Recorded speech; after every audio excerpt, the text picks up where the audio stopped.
This was about 5,000 years ago. The land of India was moving towards a great conflict that was destined to become the foundation for understanding Dharma, duty, and the meaning of life for generations to come. This was the time when Lord Shri Krishna gave his dear friend and devotee Arjuna the divine knowledge that the entire world today knows as the Shrimad Bhagavad Gita. The Shrimad Bhagavad Gita is not a separate event. Its context is found within the great epic, the Mahabharata. And to understand the message of the Gita correctly, it is necessary to know the circumstances that brought Arjuna and Shri Krishna to the battlefield of Kurukshetra. At the heart of this story are two brothers of the Kuru dynasty, Dhritarashtra and Pandu. Both belong to the great lineage of King Bharata. The elder brother, Dhritarashtra, was blind from birth. According to the royal tradition of that time, he could not become the heir to the throne, and the responsibility of the kingdom was entrusted to his younger brother, Pandu. But destiny took another turn. King Pandu died at a young age. He left behind his 5 sons, Yudhishthira, Bhima, Arjuna, Nakula, and Sahadeva. These 5 brothers later came to be known as the Pandavas. After the death of their father, the 5 Pandavas began living in the royal palace of Hastinapura under the protection of their uncle Dhritarashtra. Dhritarashtra's own sons were also growing up there. Thus, the Pandavas and the sons of Dhritarashtra grew up together in the same royal family, in the same palace. Guru Dronacharya took on the responsibility of training the princes in warfare and the use of weapons. At the same time, Bhishma Pitamaha, the deeply respected elder of the Kuru dynasty, continued to guide them. From the outside, it appeared to be one large royal family in which all the princes were receiving their education together. But deep within, a conflict had already begun to take shape, one that would slowly change the future of the entire Kuru dynasty. In the heart of Duryodhana, the eldest son of Dhritarashtra, jealousy towards the Pandavas was steadily growing. In particular, seeing the Pandavas' abilities, popularity, and growing influence, his heart began to fill with insecurity and hatred. On the other hand, Dhritarashtra too could not free himself from his attachment to his own sons. He wanted the right to rule the kingdom in the future to go to his own sons instead of the Pandavas. This was where the struggle for power, rights, and succession within the same family began to deepen. The Pandavas were still young. They perhaps had no idea that a series of conspiracies was about to begin against them, one that would ultimately lead them from the royal palace of Hastinapura to the vast battlefield of Kurukshetra. And in the midst of this conflict, a divine power was about to stand by their side. One who would not only guide the Pandavas in the years ahead, but would also give all of humanity an immortal message about life, Lord Shri Krishna. But how did this journey of the Pandavas and Shri Krishna reach Kurukshetra? It began with Duryodhana's conspiracies. Duryodhana's jealousy towards the Pandavas was no longer merely a feeling in his heart. Gradually, that jealousy became so deep that he began plotting conspiracies to remove the Pandavas from his path. Bound by his attachment to his sons, Dhritarashtra too could not stop Duryodhana. He knew that the Pandavas were also heirs of the same Kuru dynasty, yet his heart was inclined towards his own sons. Duryodhana continued to take advantage of this weakness. The Pandavas faced many dangers in their lives. Again and again, situations were created from which escape seemed difficult. But each time, in one way or another, they were protected. During this difficult time, 2 important forces stood by the Pandavas: their wise and righteous uncle Vidura and their own relative and well-wisher, Lord Shri Krishna. For Shri Krishna, the Pandavas were not merely members of a royal family. The mother of the Pandavas, Kunti, who was also known as Preetha, was Shri Krishna's paternal aunt. Therefore, he also shared a family relationship with the Pandavas. But far more important than this relationship was the Pandavas' effort to follow the path of Dharma. Shri Krishna stood by them, guided them, and protected them in times of crisis. Time passed, but the jealousy in Duryodhana's heart did not disappear. On the contrary, it continued to grow. Then came the event that changed the very course of the Pandavas' lives. Duryodhana invited the Pandavas to a game of dice. This was not merely a game played for entertainment. There was a carefully planned scheme behind it. In this game of dice, filled with deceit and trickery, the Pandavas lost one by one their wealth, their prosperity, and eventually even their kingdom. But it did not end there. In the royal court, a humiliating incident took place that shook the dignity of the entire Kuru dynasty. An attempt was made to humiliate Draupadi, the wife of the Pandavas, in the presence of the entire court. That moment was not only a test for Draupadi, it was also a test for the entire royal court, where many powerful and respected people were present. When all hope seemed to be fading from every direction, Draupadi called upon Lord Shri Krishna, and by Shri Krishna's grace, her dignity was protected. Because of the deceit in the game of dice, the Pandavas had to lose their kingdom. Not only that, they had to accept 13 years of exile. The 5 brothers who had been raised in royal palaces now left their kingdom and went into the forest. 13 years passed. The Pandavas endured difficult circumstances, kept their word, and returned after completing the prescribed period. Now, their demand was not an unreasonable one.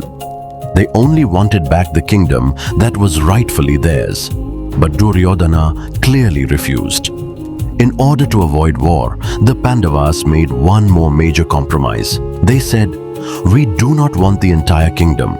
Give us only 5 villages. 5 brothers, only 5 villages."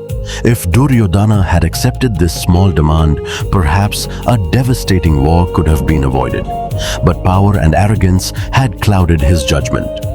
Far from giving the Pandavas 5 villages, Duryodhana refused to give them even as much land as the tip of a needle. Now, almost every path towards compromise had been closed. The Pandavas had already endured a great deal. They had suffered injustice, lost their kingdom, accepted exile, and for the sake of peace had even reduced their demand for what was rightfully theirs to the bare minimum. But when even 5 villages were denied to them, they were faced with a difficult question. Should they continue to accept injustice, or should they stand up to protect Dharma and their rights? The approach of war could now clearly be felt. And yet, one final attempt to prevent bloodshed still remained. And this time, Lord Shri Krishna himself was going to carry the message of peace. Preparations for war had already begun. Kings and princes from many kingdoms of India were now becoming part of this conflict. Some stood on the side of Dhritarashtra's sons, while others were ready to support the Pandavas. But even before such vast armies came face to face, Shri Krishna wanted to prevent the war, if possible. With this purpose, he himself went to the royal court of Hastinapura as the messenger of the Pandavas. Shri Krishna's objective was clear: to establish peace between both sides, to ensure that the Pandavas received what was rightfully theirs, and to save the Kuru dynasty from a war in which both sides would ultimately suffer immense losses. But Duryodhana was not prepared to yield. Shri Krishna's peace proposal was not accepted. Now, that final hope had also come to an end. War had become inevitable. The Pandavas did not regard Shri Krishna merely as their relative or friend. For them, Shri Krishna was their guide and refuge. They believed that wherever Shri Krishna was, there lay the path of Dharma. But now, another important decision still remained. Whose side would Shri Krishna take in the war? The Kauravas wanted his help, and so did the Pandavas. Then Shri Krishna presented both sides with an unusual choice. On one side was his vast and powerful Narayani army, and on the other side was Shri Krishna himself. But Shri Krishna also made it clear that he would not take up any weapon in this war. He would not fight. He would only remain by their side as a helper and guide. Now, a choice had to be made. Duryodhana's eyes fell upon the vast army. For him, soldiers and military strength were of the greatest importance in war. Without hesitation, he chose Shri Krishna's army. Duryodhana was pleased. He believed that he had secured the greatest military strength for his side. But Arjuna made a completely different choice. He did not ask for the army. He said that he wanted Shri Krishna. On one side was a vast army of thousands of warriors. On the other side was Shri Krishna, who had already declared that he would not take up any weapon in the war. Even then, Arjuna chose Shri Krishna.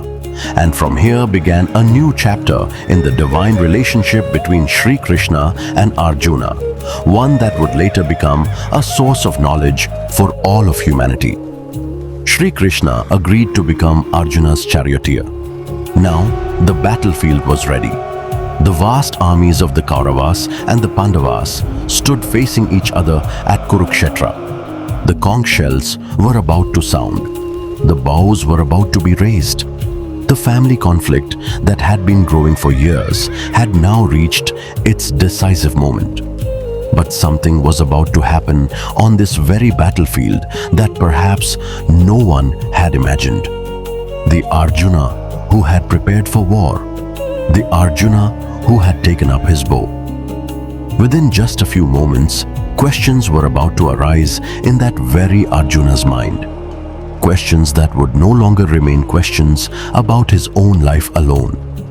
They would become questions connected with human duty, dharma, karma, life, and the soul. And the one who would answer them was Lord Shri Krishna himself. Here, we come very close to the moment when the actual dialogue of the Shrimad Bhagavad Gita begins. Both armies are standing at Kurukshetra. The reins of Arjuna's chariot are in Shri Krishna's hands. And far away from the battlefield, the blind king Dhritarashtra, sitting in Hastinapura, wants to know what exactly is happening at Kurukshetra. He asks his secretary Sanjaya a question, and with that very question is about to open the first chapter of the Shrimad Bhagavad Gita. But before that, it is necessary to understand who is at the center of this divine scripture and from what perspective its message should be understood. At the center of the Shrimad Bhagavad Gita is Lord Shri Krishna himself. The Gita is not merely a philosophical teaching given on a battlefield. It is the divine dialogue that took place between Shri Krishna and Arjuna, in which Arjuna asks questions, expresses his confusion, becomes troubled about his duty, and Shri Krishna gives him true knowledge of life, dharma, karma, and the soul. Therefore, if Shri Krishna himself is separated from the center of the Gita while trying to understand it, it becomes difficult to understand its original message. Over time, many translations and different kinds of interpretations of the Shrimad Bhagavad Gita emerged. Different scholars tried to understand and explain it from their own perspectives. But the perspective of this presentation is clear. An attempt should be made to understand the Gita in the same spirit in which Shri Krishna himself gave its knowledge to Arjuna. Shri Krishna is not merely a character in a story here. He is Arjuna's friend. He is his charioteer. He is his guide. And above all, he is the speaker of this divine knowledge. Therefore, the journey of the Gita begins with Shri Krishna and ultimately leads back to Shri Krishna. The crisis before Arjuna was extraordinary, but the questions arising in his mind can still be seen in different forms in our lives today. When the mind is unable to decide what is right and what is wrong, when a conflict arises between one's duty and one's emotions, when circumstances become so difficult that the path ahead cannot be seen. Then a person too searches for answers in the same way that Arjuna was about to search for them at Kurukshetra. And perhaps this is why the knowledge given on the battlefield thousands of years ago remains just as relevant even today. On the land of Kurukshetra, two vast armies stood facing each other. On one side the Kauravas, on the other the Pandavas. There was now very little time before the war would begin. Arjuna held his great bow in his hands, and seated on his chariot as his charioteer was Lord Shri Krishna. Until now, we have learned about the circumstances that brought the Pandavas and the Kauravas to this battlefield. But now our journey will move beyond the historical background and enter into Arjuna's mind.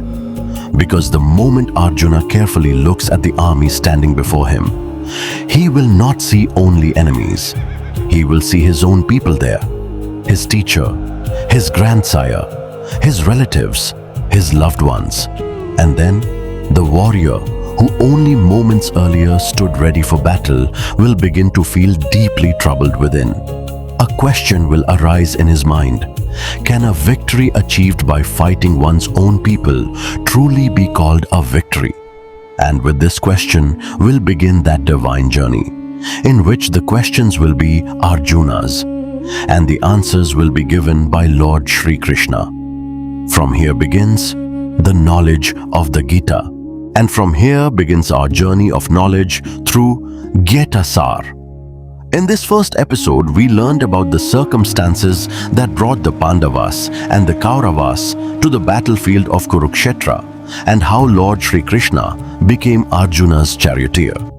But the true knowledge of the Gita is now about to begin. When Arjuna sees his own teachers, grandsire, relatives, and loved ones standing before him on the battlefield, a conflict will arise within his mind that will change the very course of his life. What questions will arise in Arjuna's mind? Why will he become troubled at the thought of fighting? And in that difficult moment, what divine knowledge of karma, dharma, the soul, and life will Lord Shri Krishna give him? We will continue this journey in Geeta Saar, episode 2. If you found this journey of knowledge through Geeta Saar meaningful, then to stay connected with this series, subscribe to our channel and be sure to press the bell icon so that you continue to receive notifications of the upcoming episodes. We will meet again in the next episode of Geeta Saar, where we'll begin Arjuna's sorrow and our journey towards the immortal knowledge of Lord Shri Krishna. Jai Shri Krishna.